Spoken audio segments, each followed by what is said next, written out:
Miss,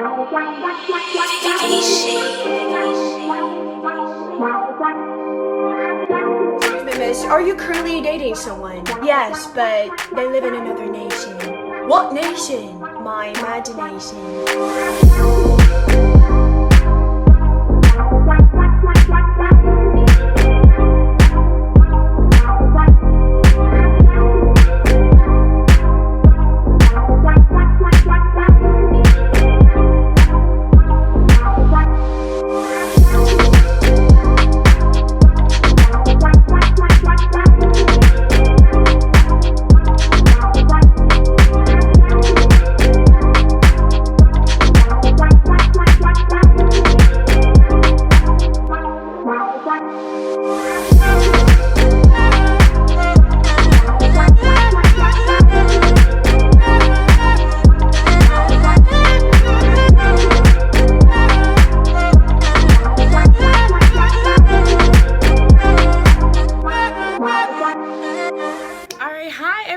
Welcome to episode number 1. You made it. I know.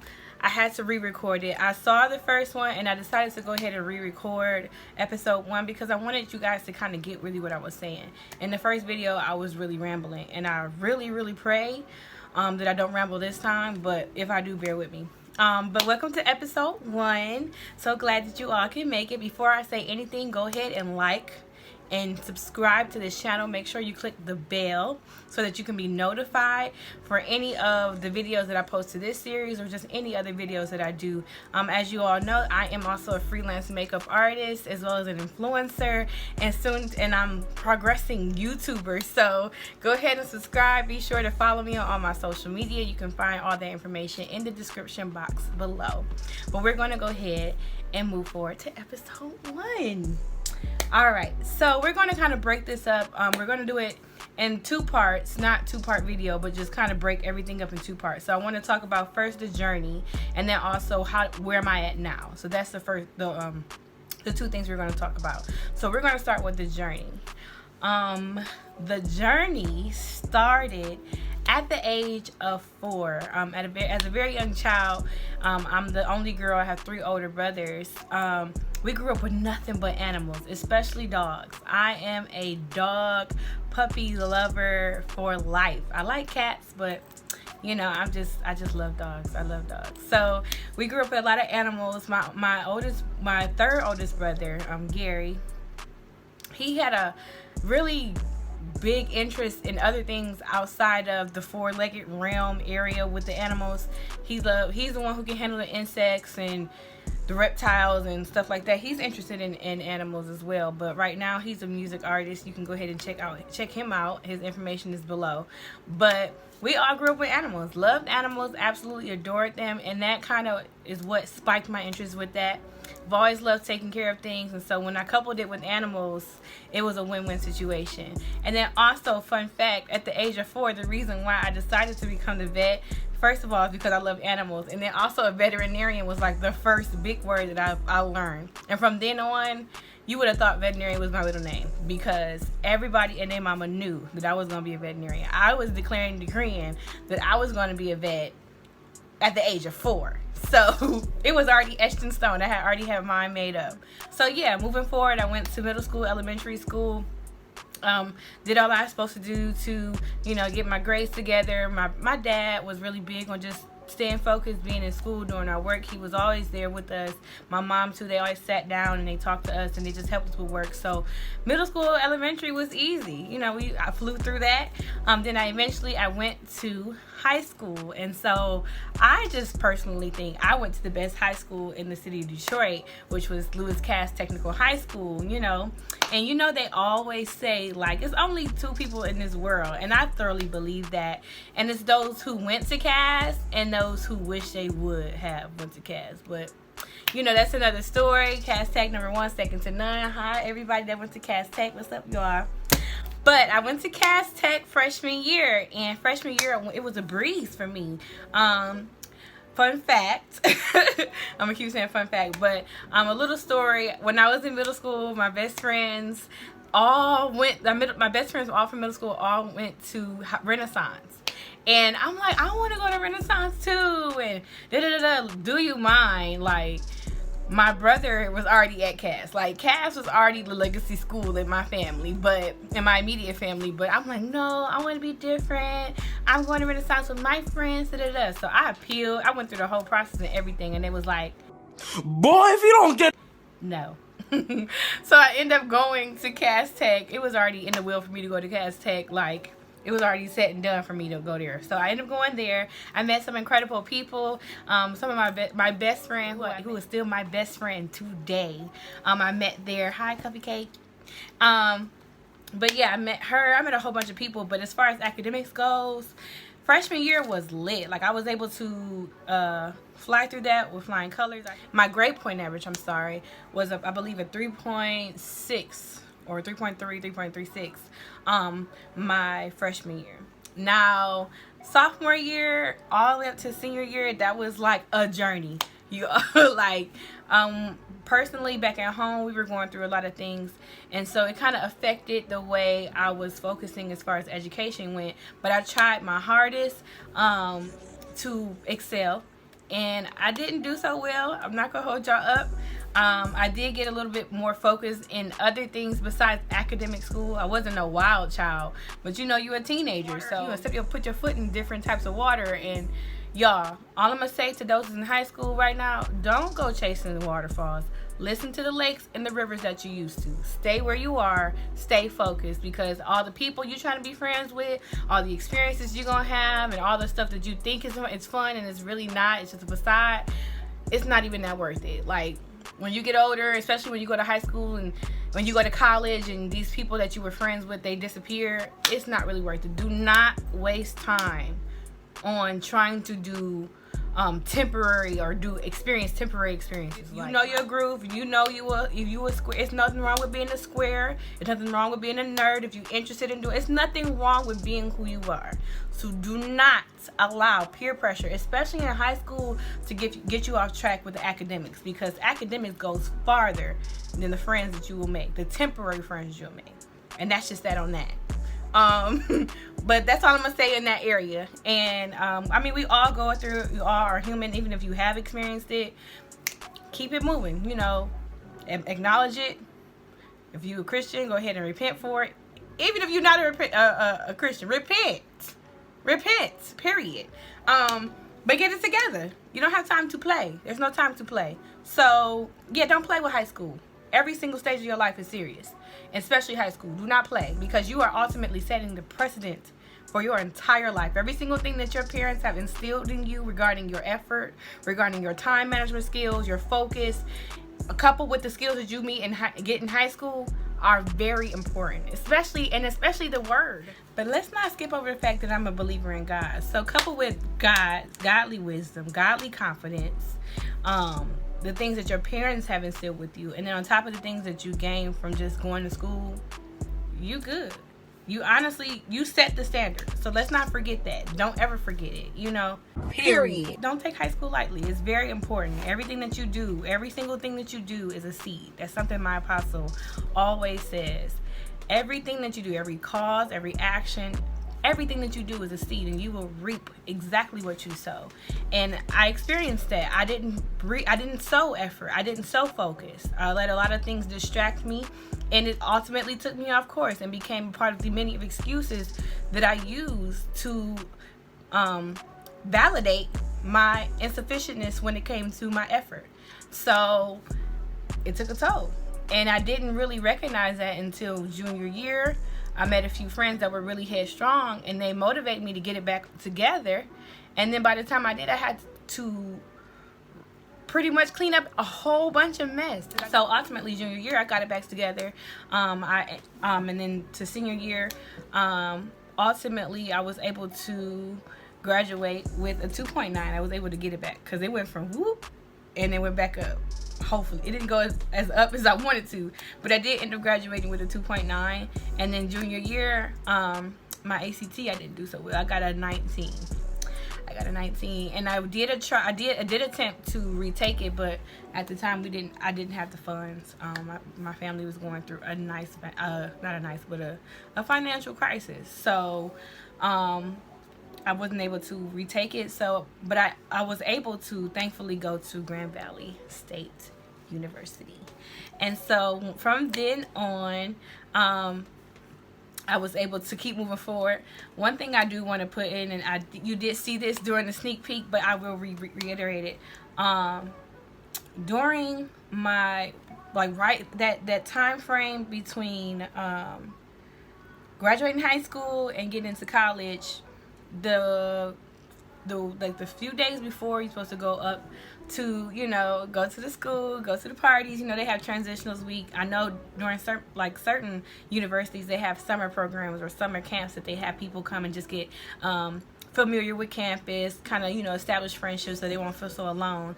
At Grand Valley, they have transitionals week, and so it's a week filled with a series of events, series of just things that people do that they have to get us familiar with the campus and also allow us to befriend a lot of people. And then, you know, we got the parties, you know, you know, just get your little, you know, don't get your groove on, but kind of get it settled, get it together, get it, you know, get acquainted.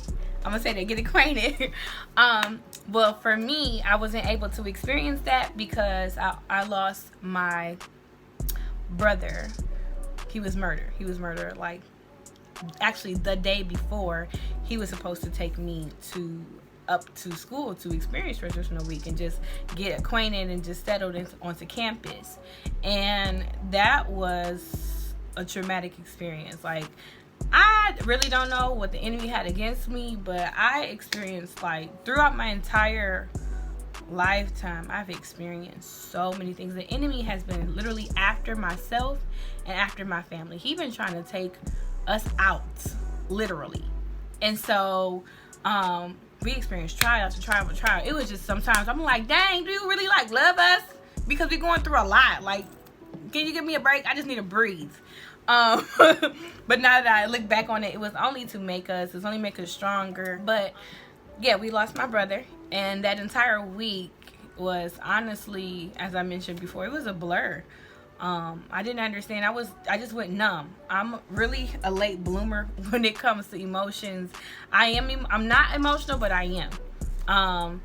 When something initially happens, I'm like, dang, it really happens. And then sometimes I might cry because I'm moved by everybody else crying, but it doesn't hit me until later. And so what happened was, and even when it hit me, I'd be like, wow, that's wild. You know what I mean? I'll be boo-hooing. But I just don't boo-hoo when everybody else do it. And then on top of that, I just don't like, I'm dramatic, but in my own different way. That's all I'm going to say.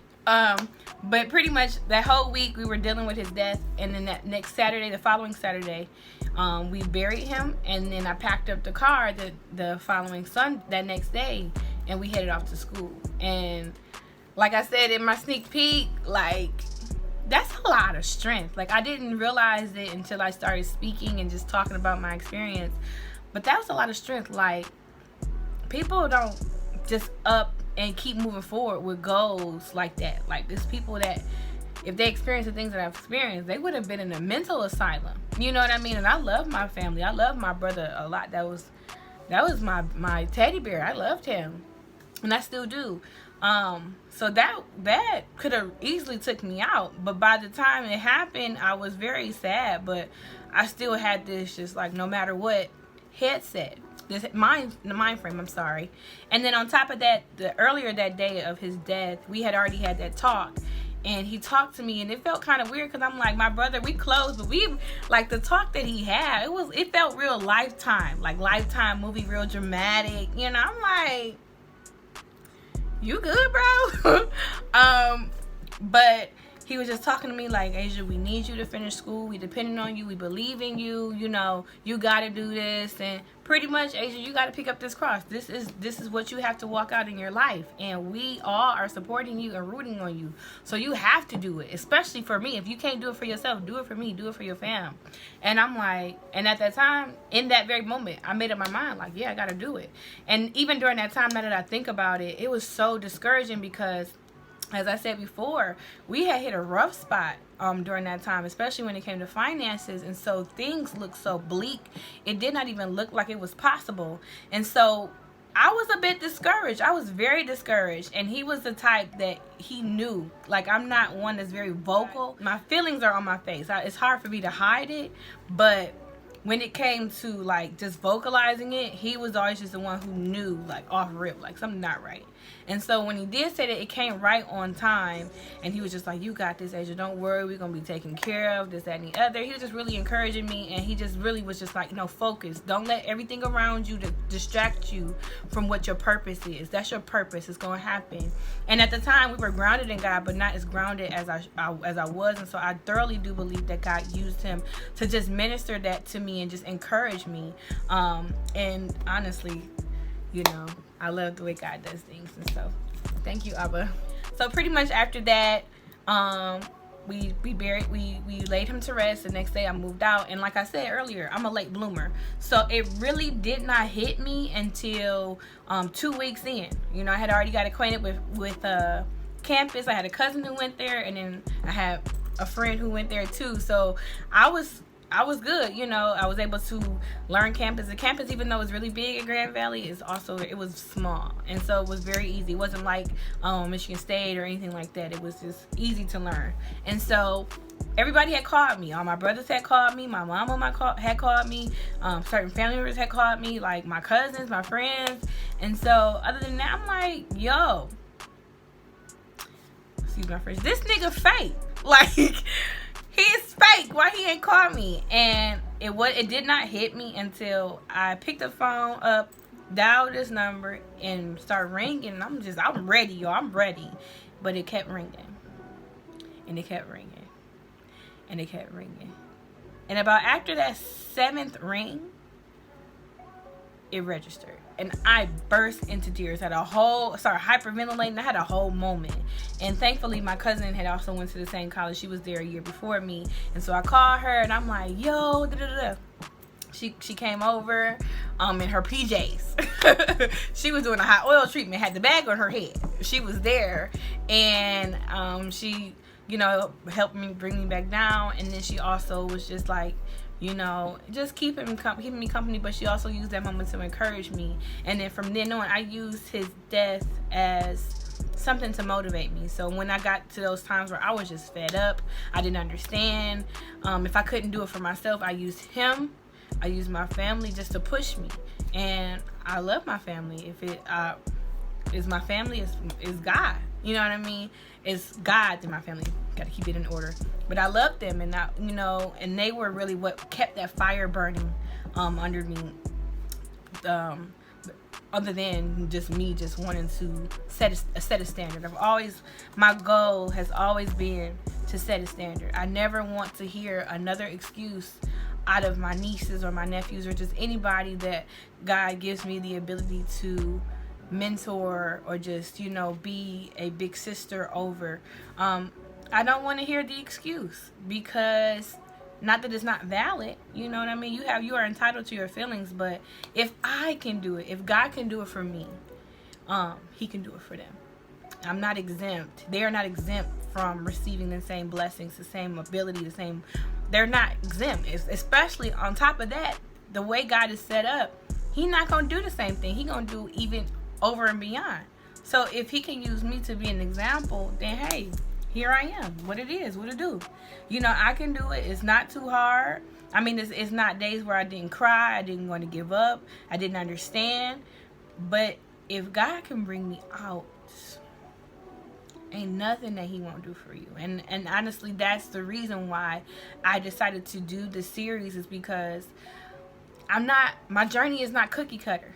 When I start looking up things for veterinary school, like YouTube videos, because I want to know about the experience. Yeah, I'm thankful. I'm super excited for you and all the accomplishments that you have. But what really inspires me is to see your journey, the blood, the sweat, the tears, how I can relate to you, and seeing that no matter what, even though you related to me in the struggle area, the fact that you can relate to me in the struggle and still come out on top, I can relate to that as well. And so that's why I'm doing this. I want to show y'all it's not easy. I'm not going to come on here crying, though. But I'm not saying that I won't. There won't be days that I didn't understand. There won't be days where things are hard. But I'm gonna be transparent. This is honestly I wanted to show y'all a transparent journey. And so let me knock it off track. So that freshman year came out, bust out with a 3.3. You know, I did a great job for all the things that I had went through. You know what I mean? And I did a great job because that's just in me. I'm excellence. I'm chosen. I'm royalty. Ephesians 2:6, and that's just on Bible. I did a good job because I desired to. I desired to kick butt, and that's exactly what I did. And I'm proud of myself. 3.3 is darn good. And for all these perfectionists out here, y'all can mind yours. You know what I'm saying? I'm proud of y'all. You know, toodles to you. But freshman year, I bust out a good 3.3. Sophomore year, junior year, senior year. Sophomore year is when I had officially had my established group of friends, and so we always hanging out. But my sophomore year is also when I started taking my core classes. And one thing I will say, the reason why I stress, start establishing your study habits in high school. Start making your work a priority. Start all of that in high school. Set the standard in high school so that when you go to college, the precedent will already be set. Everything is already set in stone because pretty much you're grown. You're grown. You don't have nobody knocking on your door saying, oh, it's time to get up. I'm not going to tell you again. If I don't see you in the car, I'm leaving you. Like, you don't have that no more. You have to set the time. You need to get up. If you know that you're not a morning person, you don't schedule morning classes. If you know that if you're not a night person, you don't schedule night classes, especially when y'all know in college, night classes are not just 1 hour. Some of them are 1 hour, and those are electives, but your core classes are going to be 3 hours long. So if you can handle a 6 to 9, then be my guest. But I know I couldn't do that. So I scheduled afternoon classes. My earliest class was at 9 because I know that I woke up at my earliest class was at 10, because I know automatically my body will wake up at 8:30. I knew how long it took me to get ready. I knew I needed time. So I'm not going to set myself up for failure because I think that's what I'm supposed to do. You make your own rules. So, and then also on top of that, like I said earlier, you kind of get to see what God's wisdom, the wisdom that your parents have instilled in you, and the things that you've acquired as far as just academics go from school, how that all comes together and what you made out of. Because if you weren't really listening and disobedient, you ain't gonna have no structure, and you need structure. You're a grown woman or you're a grown man, so you got to set your own life. You got to set it together. College is really what shows you, and you have to be open to change on just period. You have to be open to changing yourself to reflect the person that you desire to be. Because if you keep trying to live for somebody else, child, okay, you got to know you. Period. Your friends can't help you. Your mama can't help you. Your daddy can't help you. When you get to college, it's on you. So I learned that lesson. I learned it a lot, and it was very beneficial. It was very beneficial. I had some. If I say do it now, for those that are hearing me now and not in college or early year, like freshman year where you have time, I say start now, because it's not as helpful when you get to your last years and you're trying to figure it out. Even though I'm standing here as a living testament that it's possible. If I really had the chance, I would have started earlier. But for those who don't even have the chance, you still have time. It's not too late. It's never too late. Even if I'm 26, I'm not starting the cookie cutter way of getting into veterinary school. This is what this whole series is about. Nothing is impossible. But if you have wisdom, use it. So start now. Sophomore year, junior year, senior year, those were the years that I really was learning the most about myself in those years. I learned the most. I learned about my work ethic. I learned about peer pressure. You know what I mean? Not succumbing to it, not conforming. I learned a lot about it, but I also learned a lot about my focus. Like, okay, is my priority trying to be liked, or is my priority trying to get out of the school on top with honors and with a job lined up? Like, what's my priority? And financial aid is the mafia. Like, y'all talk about, the Godfather and, What other one? Scarface. Just change the name to financial aid. That's the mafia. And that's in sophomore year. They gonna be at your door like, okay, so where my money at? I want some money. Of course, freshman year, they're gonna be like, yeah, you can, we can just give it to you here. After that, we want it back now. We got work study, you gonna start paying us through that? Like, they not playing. So I would advise y'all, if for those who are in college, start looking into things to where you can set up payments like early. The earlier the better, so these things won't follow you or haunt you. But if you are a believer, you know what I'm saying, Lord is our shepherd, we shall not want. So no matter what, it's gonna be taken care of. Don't be discouraged. If you're dealing with that right now, don't be discouraged. He got us, you know what I'm saying? Do your part. To whom much is given, much is required. But, you know, he got us, so don't fret.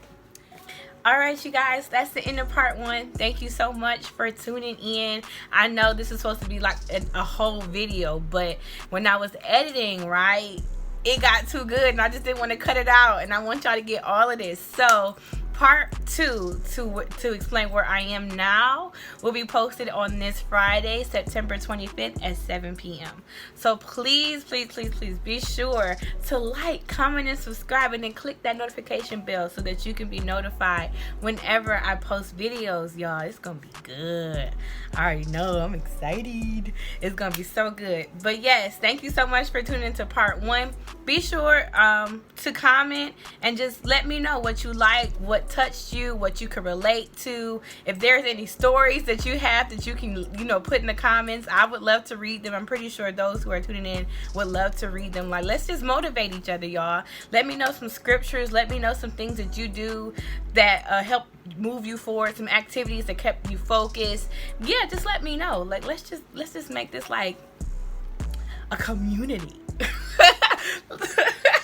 Sorry, but yeah, let me know. I look forward to seeing you all this Friday. Be sure to share, let your friends know, especially those who can relate, those who are in school, those who want to go to school. I just want y'all to see this miracle, because this miracle is not just for me, it's for y'all, okay? It's for everybody.